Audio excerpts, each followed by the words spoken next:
Ang kwentong ito ay nagsisimula sa isang kakaibang paraan, dahil binubuksan nito ang tanong kung ano ang nangyayari sa social media account ng isang tao kapag siya ay namatay at talaga bang napapabayaan na lang ang mga ito, wala na bang kahit anong update at may nakatago na bagay ba, isang bagay na hindi pa kayang ipaliwanag o masasagot ng sangkatauhan at dito natin nakilala ang ating bida na si Sohiho. Habang ninanamnam niya ang isang masarap na flan ay tiningnan niya ang dami ng views sa kanyang channel na ang pangalan ay Ango. Sa video na iyon ay binugbog niya ng husto ang isang talo kerem kaya naman sobrang saya niya ngayon sa dami ng views na nakuha ng video. Pagkatapos nito ay sumakay siya ng tren at doon ay narinig niya ang mga taong nasa paligid niya na pinag-uusapan ang isang misteryosong lalaki na nag-upload ng mga video kung saan binubugbog niya ang ibang tao. Siya ang tinutukoy nila at pinag-uusapan nila ang huling video kung saan binugbog niya ang MMA fighter na si Kerem. May ilan na tinatawag siyang isang nakakasuklam na tao at ang iba naman ay nagsasabing isa siya sa pinakamasama. May mga umaabot pa sa pagnanais na sana ay mamatay na siya ngunit kahit ganoon, napakarami pa ring nanonood sa kanya. May isa pang ang babae sa tren na hindi matigil sa panonood ng kanyang video. Samantala ay binuksan ng ating bida ang kanyang cellphone at binasa ang mga komento, at nakita niyang napakarami ng mga ito at ni isa ay hindi positibo dahil halos lahat ay nagwi-wish ng kamatayan para sa kanya. Sa kabila nito ay masaya pa rin ang ating kaibigang may schizophrenia, pagkatapos nito ay muli siyang lumabas ng isang pastry shop at sinuri ulit ang kanyang cellphone, at nang makita niyang galit ang mga tao sa mga komento at nagsimula siyang ngumiti, dahil alam niyang mas lalo lang nitong pinapabilis ang pag-viral ng kanyang video. Bukod pa roon ay patuloy ding tumataas ang kanyang kinikita na halos umabot na sa 4 na milyong yen, dito ay mas binigyan tayo ng detalye tungkol sa kanyang channel dahil sa Ango ay ginagampanan niya ang papel ng isang mapang-unjok na YouTuber, ngunit ngayon ay lilipat naman tayo ng lugar. Makikita natin siya sa ospital na may lubos na naiibang ugali na may pag-aalala sa kanyang mukha. Pinapayuhan niya ang kanyang nakababatang kapatid na magpahinga at huwag puro pilitin ang sarili. Dito natin nakilala si Kari Ines Hero at ito ang kanyang nakababatang kapatid. Tinanong niya si Soji kung ano ang ginagawa nito at kung bakit hindi siya sumasagot sa mga mensahe. Humingi ng paumanhin si Soji at sinabi na may inaasikaso siyang mahalagang bagay subalit tapos na iyon ngayon at dagdag pa niya, habang papunta siya sa ospital ay binilhan niya ng cake ang kapatid. Tinanong ni Kari kung talagang para sa kanya ang cake at hindi lang dahil gusto itong kainin ni Soji, itinanggi ito ni Soji at sinabing naisip lang niyang sabay nilang kainin at dahil dito, pinapaalala ng kapatid niya ang pangako nito na iisa lang ang kakaining matamis sa isang araw. Kaya tinanong niya kung ilan ang nakain ni Soji noong araw na iyon at sumagot si Soji na 3 at di naniwala ang kanyang kapatid, kaya napilitan siyang aminin na 6 pala ang nakain niya at galit na pinagalitan siya ni Kari dahil hindi siya kumakain ng maayos, dagdag pa niya na kailangan niyang magkaroon ng balanse na pagkain at huwag magpupuyat. Sinabi rin niya na dapat ibinibilad sa araw ang mga futon at siguraduhing maayos ang ilaw. Tinitingnan niya si Soji na parang isang maliit na bata at sinabing wala na itong pag-asa kung hindi siya ang magbabantay, ngumiti lang si Soji at humingi ng paumanhin. Bilang parusa ay sinimulan ng kanyang kapatid na kainin mag-isa ang cake kaso bigla itong inubo, sinubukan ni Soji na tawagan ang nurse ngunit pinigilan siya ni Kari at sinabing ayos lang siya, humingi siya ng paumanhin kay Soji at iginiit na hindi niya maintindihan kung bakit parang pinaparusahan siya ng kanyang katawan. Pinigil na lang ni Soji ang kanyang inis at para palakasin ang loob niya ay sinabi nitong magpakatatag siya, dahil unti-unti na silang nalalapit sa pagpunta sa Estados Unidos na kung saan naroon ang isang sikat na doktor na maaaring mag-opera sa kanya. Napanatag si Kari at tinanong kung sigurado ba si Soji na kaya nilang gumastos ng ganoong kalaking halaga, ipinaliwanag ni Soji na huwag na siyang mag-alala at dahil bilang isang mabuting kuya ay inayos na niya ang lahat sa pamamagitan ng kanyang bagong trabaho. Dito rin naalala ang kanilang nakaraan at nalaman natin na sila ay mga ulila at sa ampunan na kanilang tinirhan ay palagi silang sinasabihan na dapat silang mabuhay ng hindi nagiging pabigat sa iba. Tiniyak ni Soji na kung may legal na paraan para kumita ng malaking pera ay gagawin niya iyon. Pero aminado siya na wala siyang espesyal na kakayahan o katalinuhan. Ang tanging meron lang siya ay isang malakas na katawan at talento sa pakikipaglaban kaya't wala siyang pakialam kahit kamuhian siya ng buong mundo. Basta gumaling lang si Akari. Pagkatapos nito ay lumipas ang mahigit 1 buwan at ngayon, Nagtataka ang mga tao dahil matagal nang walang bagong video ang account na Oringo at iniisip ng ilan na nagretiro na siya, habang may isang binata ang nagsabi na baka dinala siya sa Mitten Academy, isang paaralan na tumutulong sa mga kabataang adik sa cellphone. Sa sandaling iyon ay may nakita tayong isang kakaibang lalaki na naglalakad sa parke habang hinihila ang isang maso. Oo, talagang nakakahinala at pagsapit ng hapon ng ating bida ay kumakain ng isang masarap na flan. Naisip niya na baka magustuhan din ito ni Carrie kaso habang sinasabi niya iyon ay napatingin siya sa isang bagay na natatakpan ng tela. Bigla siyang nakatanggap ng mensahe na galing kay Carrie na nagtatanong kung ano ang ginagawa niya. Sumagot si Soji na kumakain siya ng flan ngunit pinagalitan siya ni Akari kaya tinanong ni Soji kung kumusta na siya. Sumagot si Akari na pakiramdam niya ay parang hindi siya kailanman nagkasakit at ito ay labis na ikinatuwa ni Soji, na napayakap sa kanyang cellphone habang tumutulo ang luha at pagsapit ng gabi, natutulog si Soji habang hawak pa rin ang kanyang cellphone nang bigla niyang makita sa harapan ang isang lalaki na may hawak na maso at handang hampasin siya. Ngunit dahil mabilis ang kanyang reaksyon ay naiwasan niya ang atake at hindi alam ni Soji kung sino ang taong iyon at kung ano ang nangyayari. Sinabihan lang siya ng lalaki na huwag gumalaw at tinawag pa siyang tanga, bagaman agad din itong humingi ng paumanhin sa pagsasabi ng masamang salita. Pero hindi iyon tinanggap ni Soji at sinabing hindi sapat ang simpleng paghingi ng tawad dahil muntik na siyang patayin sa sarili niyang bahay. Sa kabila nito ay patuloy pa ring inatake siya ng lalaki ng paulit-ulit at nakaiwas si Soji at hindi sinasadya na nahulog ang kanyang cellphone. Doon niya nakita na biglang binago ng lalaki ang direksyon at handang durugan ang cellphone. Mabilis na tumakbo si Soji para kunin ito at lumabas ng bahay at nang makarating siya sa mas malayong lugar, nakatanggap siya ng mensahe mula sa kanyang kapatid na nagtatanong kung ano ang nangyari. Sinabi niya na may pumasok sa bahay pero ayos lang siya at sa hindi niya maipaliwanag na dahilan, gustong-gusto ng lalaki na wasakin ang kanyang cellphone at nang tatawag na sana siya sa pulis, biglang bumalik ang lalaki at muling inatake siya gamit ang maso pero napigilan ito ni Soji gamit ang kanyang paa. Pagkatapos ay tinanong niya kung ano talaga ang problema nito, malinaw niyang sinabi na ang gagawin niya ngayon ay para sa lehitimong pagtatanggol sa sarili at sinuntok ni Soji ang lalaki subalit hinarang ito ng kalaban gamit ang maso, hindi sumuko si Soji at patuloy siyang umatras abante habang umaatake. Sa isang galaw ay sinipa niya ito sa ere ngunit yumukod ang lalaki at umatake mula sa ibaba gamit ang maso. Kahit pwede naman siyang tumama sa kahit anong bahagi ng katawan ang tina-target niya ay ang cellphone ni Soji at lumayo si Soji, at doon sinabi ng lalaki na kilala niya siya.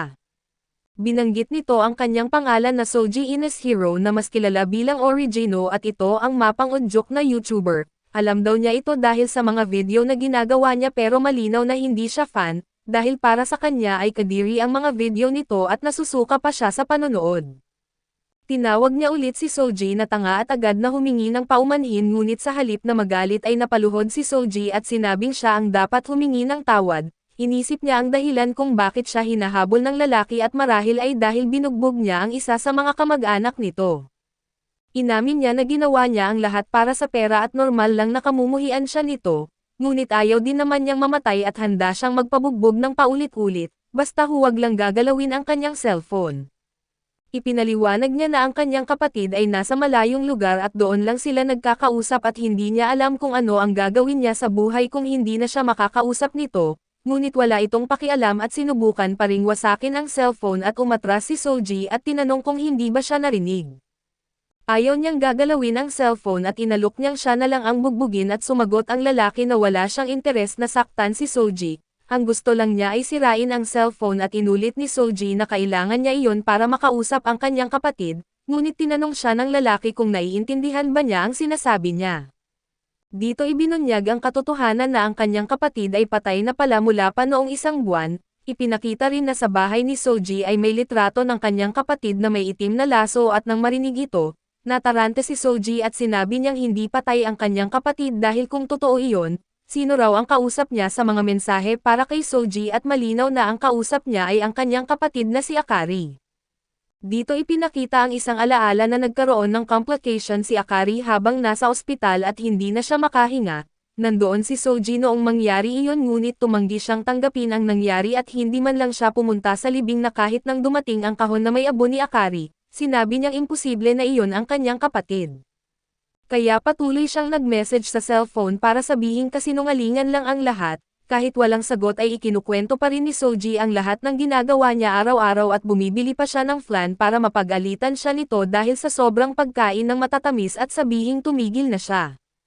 Hanggang sa isang araw ay nakita ang kanyang mensahe at may sumagot sa kanya at tinanong ni Soji kung siya nga ba talaga si Akari. Pinatunayan niya ito sa pamamagitan ng pag-alala sa isang biro na sila lang dalawa ang nakakaalam at para kay Soji, wala nang duda na siya nga ang kanyang kapatid at ito ang tanging pamilya na mayroon siya. Pagbalik sa kasalukuyan ay narinig ni Soji ang boses ni Akari mula sa kanyang cellphone na nagsasabing nakikita siya nito, biglang lumitaw ang mukha ni Akari sa screen, at tuluyan nang naniwala si Soji na buhay si Akari sa loob ng kanyang cellphone, kahit hindi niya maintindihan kung paano. Sa sandaling iyon ay hinagis ng lalaki ang cellphone at sinubukan na durugan ito ngunit sa kabila ng malakas na pagbagsak, nanatiling buo ang cellphone at mula rito ay nagproyek ang imahe ni Akari, na nagpapasalamat sa kanyang kuya dahil sa pagprotekta sa kanya at napaiyak si Soji sa tuwa nang muli niya itong makita at nagpasalamat si Akari kay Soji, dahil hindi raw siya magiging ganoon kung wala ito. Ngunit bigla ay nagsimulang dumudugo ang kanyang mga mata at nabaluktot ang kanyang anyo, at unti-unti siyang naging isang halimaw at sinubukan ni Soji na tulungan siya, ngunit pinigilan siya ng lalaki at binalaan na ang nakikita niya ay hindi na ang kanyang kapatid. Ipinaliwanag nito na ang nilalang na kausap niya ay isang multo at ayon sa kanya, ang mga multo ay kadalasang lumilitaw sa mga lugar na mahalaga sa tao na namatay na tulad ng banyo, balon, music room at iba pa. Subalit sa kasalukuyang panahon ay mas marami ng multo ang lumilitaw sa mga cellphone, kapag ang social media account ng isang namatay na tao ay naging multo at tinatawag itong ghost account o multong account at oo, halatang-halata na ang pangalan. Ngunit kinwestiyon ito ni Soji dahil hindi niya makita ang logic at lalo na ang siyentipikong basehan nito, dito pinapaalala sa kanya ng lalaki na nakikipag-usap siya sa kanyang patay na kapatid na wala ring siyentipikong paliwanag. Pero sa puntong iyon ay wala na raw itong saysay at ang gusto lang niya ay sirain ang cellphone bago tuluyang magpakita ang multo, ngunit dahil kay Soji ay hindi niya nagawa at pinipigilan ang sarili na magalit, sinabi ng lalaki na kapag umabot na sa ganitong anyo ang multo ay hindi na epektibo ang pisikal na pag-atake. Kaya kailangan na nilang gumamit ng cellphone at agad na kinontra ito ni Soji. Ngunit ipinaliwanag ng lalaki na kailangan iyon dahil digital na multo ang kanilang kalaban at dahil dito ay walang epekto ang mga rosaryo at krus. Para ma-exorcist ang mga multo habang sila ay buhay pa ay ginagawang digital ang kanilang espiritual na kapangyarihan, pagkatapos ay inilabas ng lalaki ang isang mas maayos at mas makapangyarihang maso mula sa kanyang cellphone. Nagulat ang ating bida pero mas nagulat ang lalaki dahil ayon sa kanya ay hindi dapat kayang makita ni Soji ang maso. Dito niya napagtanto na may espiritual na potensyal si Soji at isinasantabi muna niya iyon at sinabi kay Soji na i-exorcist na niya ang kanyang kapatid habang nakatali pa ito sa cellphone. Sunod-sunod na hampas ang ginawa niya at kitang-kita kung paano niya pinapasuko ang multo at sa isang sandali, inihagis niya ang maso sa ere at bigla itong dumami gamit ang kakayahang tinatawag na corrective enlargement. Bumagsak ang multo na mahina na ngunit nang malapit na itong tuluyang mawala ay nakita nito si Soji at ginaya ang boses ng kanyang kapatid para kontrolin siya. Nalito si Soji at nakiusap sa lalaki na tumigil dahil wala raw siyang pakialam kung multo man ito. Ang mahalaga ay bumalik na sa kanya ang kanyang kapatid at dahil dito, nagalit ang lalaki at hinihila siya sa damit at sinigawan siyang magising sa katotohanan at malinaw niyang sinabi na ang mga patay ay hindi na pwedeng bumalik. At hindi lang si Soji ang nakakaranas ng ganitong sakit. Lahat ng naiwan na buhay ay nagdurusa ngunit kailangan pa ring gawin ang dapat para magpatuloy sa buhay. Sa sandaling iyon ay nakawala ang multo mula sa cellphone at sinubukan ng lalaki na pigilan ito, ngunit napansin niyang papalapit si Soji sa multo.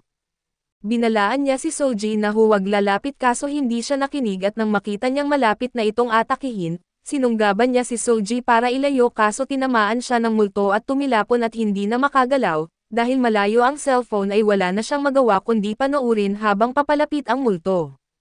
Sinubukan ni Soji na mapakalma ito kaso bigla siyang kinagat ng multo at sinimulang nguyain habang sinasabi na ngayon ay maaari na silang magkasama magpakailanman, sa sandaling iyon ay naalala ni Soji ang lahat ng sinabi ng lalaki at oo.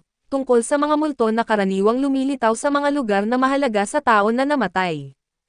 Naintindihan ni Soji na ang dahilan kung bakit hindi makaalis si Akari ay dahil siya mismo ang nagtatali rito sa mundong ito, kaya naman sa huling pagkakataon ay inaalala niya ang lahat ng sandaling kasama ang kanyang kapatid.